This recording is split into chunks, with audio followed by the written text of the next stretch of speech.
ಇನ್ನು ಕಾಂಗ್ರೆಸ್ ಶಾಸಕರಾದ ಎಂ ಕೃಷ್ಣಪ್ಪ ಮತ್ತು ಅವರ ಪುತ್ರ ಪ್ರಿಯಾಕೃಷ್ಣ ಇಬ್ಬರಲ್ಲಿ ಒಬ್ಬರಿಗಾದರೂ ಮಂತ್ರಿ ಸ್ಥಾನವನ್ನು ಕೊಡಬೇಕು ಅಂತಕ್ಕಂಥ ಆಗ್ರಹ ಇತ್ತು.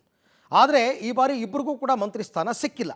ಹಾಗಾಗಿ ಹೈಕಮಾಂಡ್ ನಡೆ ಖಂಡಿಸಿ ಅವರ ಬೆಂಬಲಿಗರು ಆಕ್ರೋಶ ವ್ಯಕ್ತಪಡಿಸಿದ್ದಾರೆ. ಅಲ್ಲದೆ ಕೆಪಿಸಿಸಿ ಕಚೇರಿ ಮುತ್ತಿಗೆಗೆ ಪ್ರಯತ್ನ ಪಟ್ಟಿದ್ದಾರೆ. ಇದರ ಬೆನ್ನಲ್ಲೇ ಶಾಸಕ ಎಂ ಕೃಷ್ಣಪ್ಪ ಜೊತೆ ಸಚಿವ ಚಲುವರಾಯಸ್ವಾಮಿ ಸಂಧಾನ ಸಭೆಯನ್ನು ನಡೆಸಿದರು.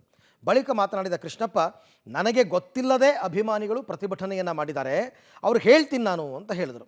ಇತ್ತ ಸಚಿವ ಚಲುವರಾಯಸ್ವಾಮಿ ಮಾತನಾಡಿ, ಹೈಕಮಾಂಡ್ ಹಾಗೂ ಸಿಎಂ ಹೇಳಿದ್ರು, ಅದಕ್ಕೆ ನಾನು ಬಂದು ಮಾತಾಡಿದ್ದೀನಿ ಕೃಷ್ಣಪ್ಪ ಅವ್ರ ಜೊತೆನಲ್ಲಿ ಅಂತ ಅವರು ಕೂಡ ಸ್ಪಷ್ಟನೆಯನ್ನು ಕೊಟ್ಟಿದ್ದಾರೆ.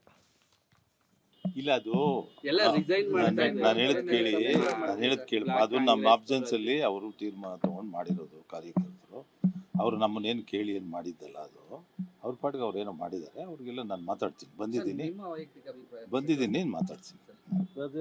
ನಾನು ಇರ್ಲಿಲ್ಲ ಬಂದಿದ್ದೀನಿ ಮಾತಾಡ್ತೀನಿ.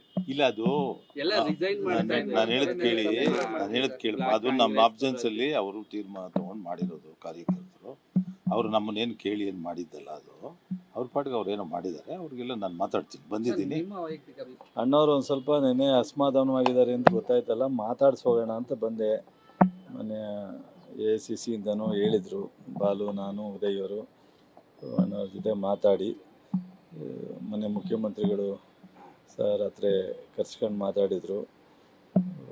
ನಾಳೆ ಬರ್ತಾರೆ ಮುಖ್ಯಮಂತ್ರಿಗಳು, ಬಂದು ಅವ್ರವ್ರು ಮಾತಾಡ್ತಾರೆ. ನನಗಿಂತ, ಬಾಲುಗಿಂತ, ಉದಯ್ಗಿಂತ ಮುಖ್ಯಮಂತ್ರಿಗಳು ಅವರು ಹಳೇ ವಿಶ್ವಾಸಿಗರು. ಅದರಿಂದ ಅವರೇ ಬಂದು ಮಾತಾಡ್ತಾರೆ. ರಾಜಕೀಯ ಏನಿದ್ರು ನಾವು